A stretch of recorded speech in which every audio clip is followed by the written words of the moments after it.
Hello everyone, welcome to my YouTube channel economic classes. इस video में हम discuss करेंगे थ्योरी ऑफ कंज्यूमर बिहेवियर। इससे पहले हमने देखा था, जिसमें हमने लॉ ऑफ डिमांड डिस्कस किया था, वहाँ हमने देखा था कि किस तरह से प्राइस और क्वांटिटी डिमांडेड के बीच में नेगेटिव रिलेशन था। अब उस रिलेशनशिप को एक्सप्लेन करने के लिए हमें थ्योरी ऑफ कंज्यूमर बिहेवियर की जरूरत पड़ती है। तो समय समय पर अगर हम फ्रॉम टाइम टू टाइम बात करें तो डिफरेंट इकोनॉमिस्ट ने अपनी डिफरेंट अप्रोच दी है, जिसमें जो कार्डिनल यूटिलिटी एनालिसिस है ये सबसे ओल्डेस्ट अप्रोच है। तो इसके बारे में डिटेल से जानेंगे क्या क्या चीज़ें इसमें इंपॉर्टेंट है और किस तरह से इसमें कंज्यूमर इक्विलिब्रियम अटेन कर सकता है। आई होप आपको ये वीडियो पसंद आएगा। अगर आप मेरे चैनल पे अभी नए हैं तो ज़रूर इस चैनल को सब्सक्राइब करें और साथ में बेल आइकन है उसे प्रेस करना है, ताकि जैसे ही मैं नया वीडियो अपलोड करूँ तो उसकी नोटिफिकेशन आप तक पहुँच जाएगी। आइए शुरू करते हैं।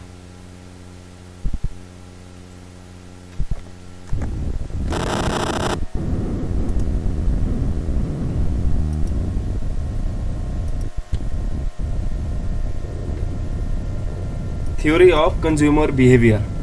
Friends, in this theory we will study how consumer behave for the consumption of goods optimally. Optimally का मतलब है कि कैसे मैक्सिमाइज उसकी सेटिस्फेक्शन हो, किस तरह से कंज्यूमर बिहेव करेगा। कोई जो रैशनल जो कंज्यूमर होता है वो अपनी गिवन इनकम और गिवन मार्केट प्राइसेस के अंदर अपने इनकम को इस तरह से खर्च करता है जिससे उसे मैक्सिमम सेटिस्फेक्शन या मैक्सिमम यूटिलिटी मिले। तो अब किस तरह से वो उसको मैक्सिमाइज करेगा, उसके लिए उसे जो वेरियस बास्केट्स ऑफ गुड्स है उनकी जो यूटिलिटी है उनको कंपेयर करना पड़ेगा। मार्केट में various basket of goods available है, अब वो कौन सा गुड्स को परचेज करेगा और किस कीमत पर और अपनी इनकम कितनी खर्च करेगा जिससे उसे मैक्सिमम यूटिलिटी मिले। तो उसे क्या आना चाहिए, कंपेयर करना।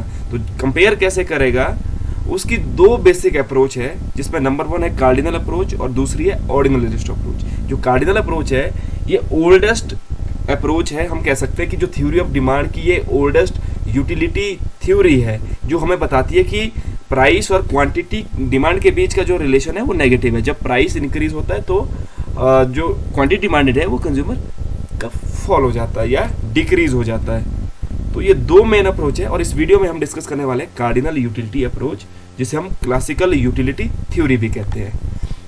कार्डिनल यूटिलिटी एनालिसिस ये हमें क्या बताती है, it explains the consumer optimization when utility is measured in number. जब हम यूटिलिटी को नंबर्स में मेजर करें, ये आप इंपॉर्टेंट टर्म यहाँ पे यूज हुई है नंबर्स, ये तब हमें ऑप्टिमाइजेशन बताएगी, तब हमें कंज्यूमर इक्विलिब्रियम बताएगी जब यूटिलिटी को हम नंबर में मेजर करते हैं। और ये जो अप्रोच है this is given by martial and Piku, ये दो इकोनॉमिस्ट हुए हैं क्लासिकल इकोनॉमिस्ट। मार्शल और पीकू ने कार्डिनल यूटिलिटी एनालिसिस को परफॉर्म किया था। अब सबसे पहले जान लेते हैं कि यूटिलिटी होता क्या है। हम बात कर रहे थे यूटिलिटी मैक्सिमाइजेशन की, लेकिन यूटिलिटी वर्ल्ड का मतलब क्या है। तो सिंपल शब्दों में अगर हम कहें तो utility is a wants satisfying power of a commodity. कोई भी कमोडिटी है उसकी जो वांट सेटिस्फाइंग पावर है। अब किसी इंडिविजुअल, किसी कंज्यूमर की जो इच्छा है, जो उसकी जरूरत हम मान सकते हैं, उसको पूरा करे इस तरह की शक्ति, उसे हम कहेंगे उस कमोडिटी की यूटिलिटी हमारे लिए है। अगर हमें भूख लगी है, हम भूखे हैं तो हम रोटी खाते हैं। अब रोटी ने हमारी भूख को खत्म या कम किया, तो उसकी वो शक्ति जिसने हमारी भूख को कम किया उसे हम कहेंगे उसकी यूटिलिटी। तो उस रोटी की हमारे लिए यूटिलिटी होती है। Is it clear? अब कार्डिनल वर्ड जो यहाँ पे यूज हुआ है कार्डिनल यूटिलिटी एनालिसिस में, तो कार्डिनल अपने आप में एक वर्ड है जिसको हम यूज करते हैं as a noun for numbers. जब हम नंबर्स की बात करते हैं तो उसको हम कार्डिनल भी कहते हैं। कार्डिनल मीन्स नंबर्स, लाइक 1 2 3 4, जैसे इस तरह से नंबर 1 2 3 4, इनको हम कहते हैं कार्डिनल। इसीलिए जो कार्डिनल यूटिलिटी है ये यूटिलिटी को मेजर करने का एक वे है, जिसमें हम मेजर करते हैं नंबर्स में।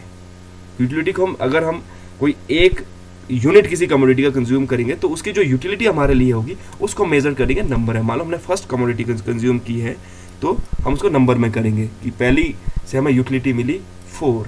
अब सेकंड यूनिट हमने उसकी कंज्यूम की तो यूटिलिटी मिली 3। अब थर्ड यूनिट किया तो 2। तो इस तरह से जो यूटिलिटी होगी उसको हम नंबर से मेजर करेंगे। Is it clear?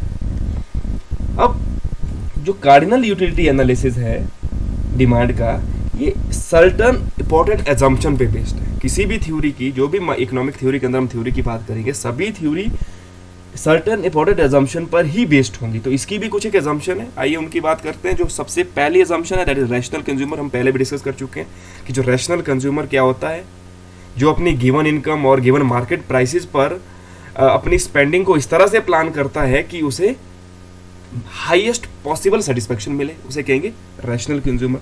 तो जब हम कंज्यूमर इक्विलिब्रियम की बात करेंगे तो उसमें हम कंज्यूमर हमेशा क्या चाहेंगे कि उसका एम क्या होगा कि वो अपनी यूटिलिटी को मैक्सिमाइज करे।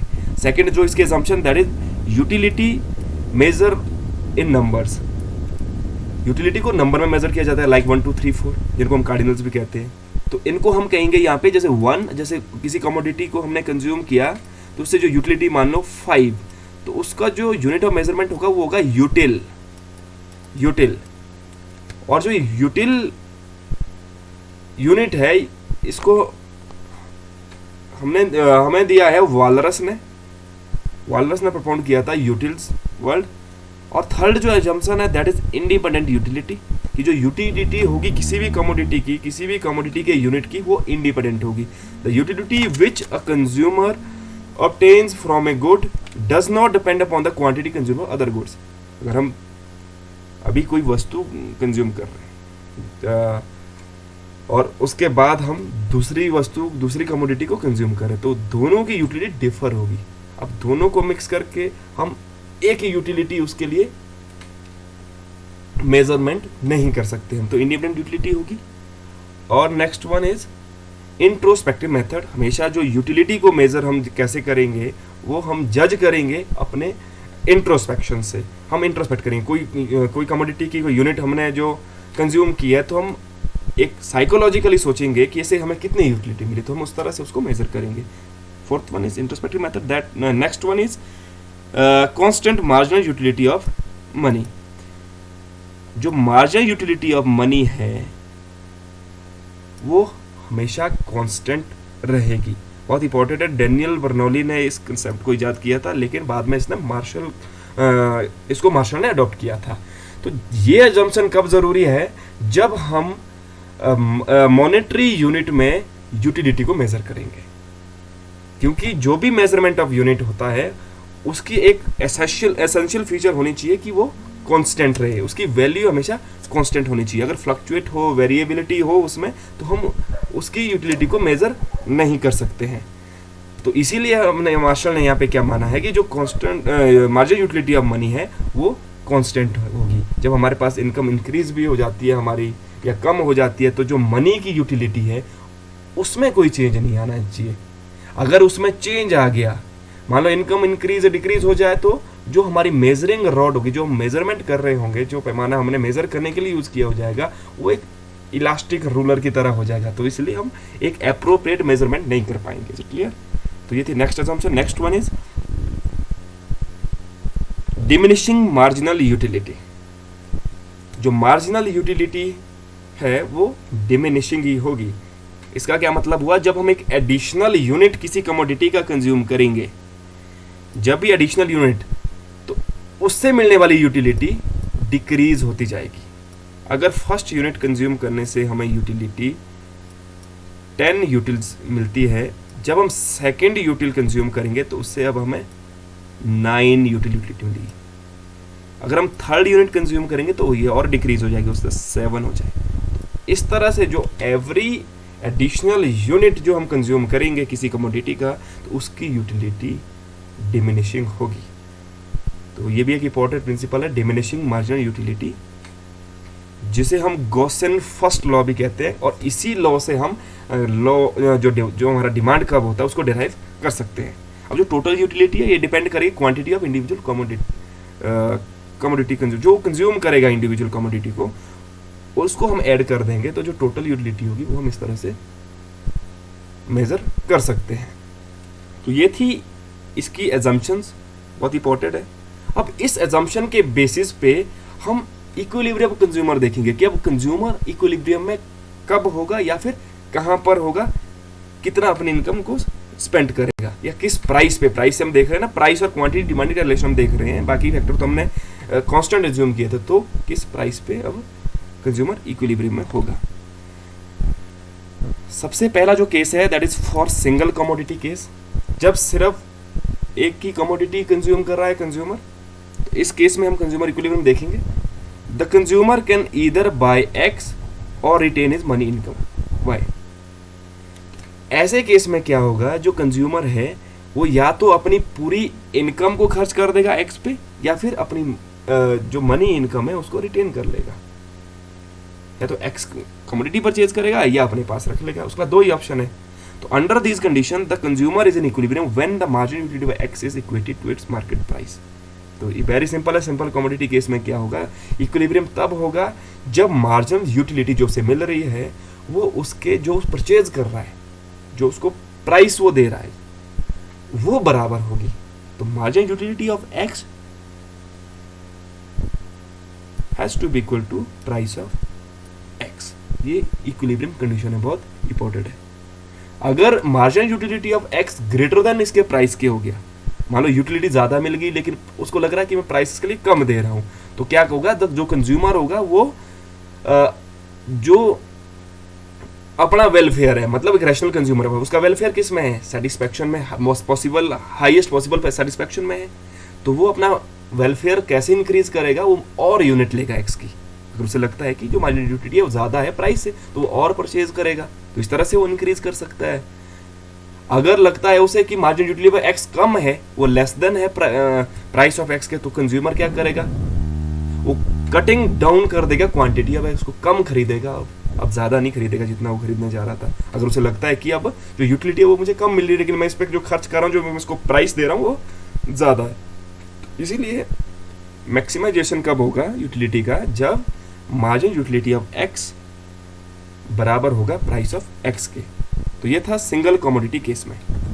अब जब मोर देन वन कमोडिटी होगी, एक से ज्यादा कमोडिटी जब कंज्यूम कर रहा है कंज्यूमर, तो इस केस में क्या होगा, consumer equilibrium of the consumer is the equality of ratio of marginal utility of the individual commodity of their prices.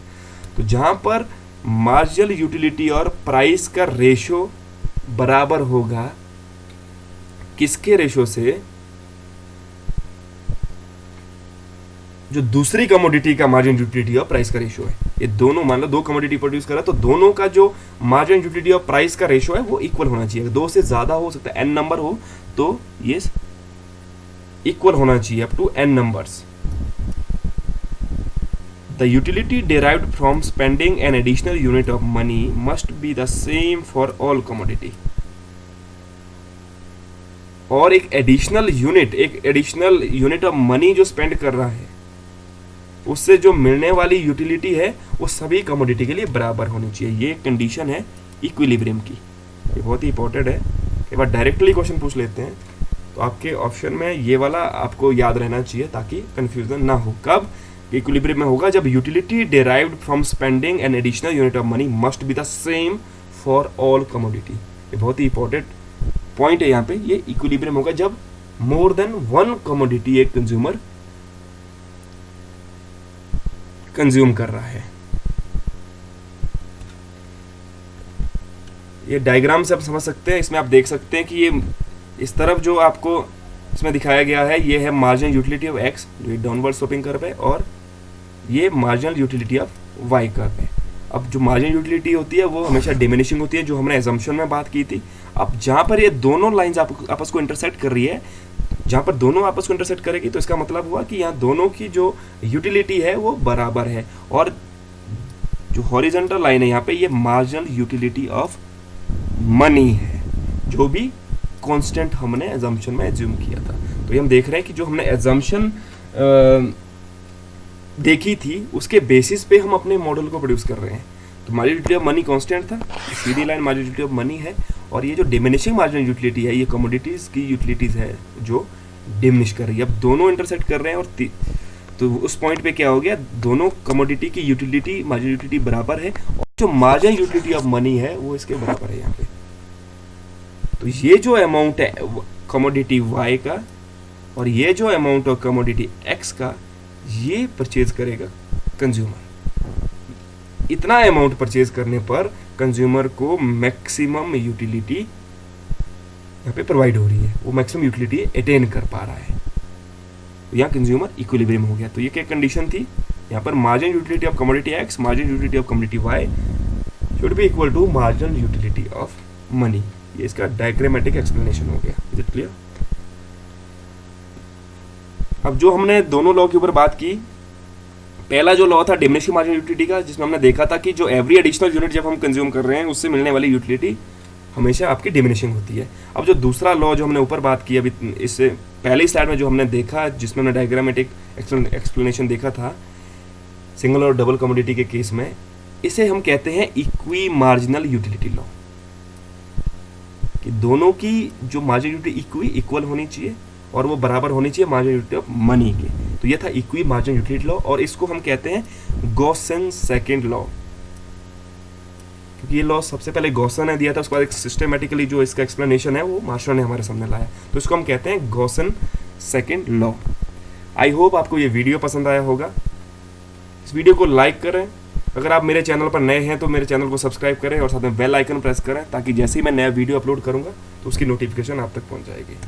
Thank you.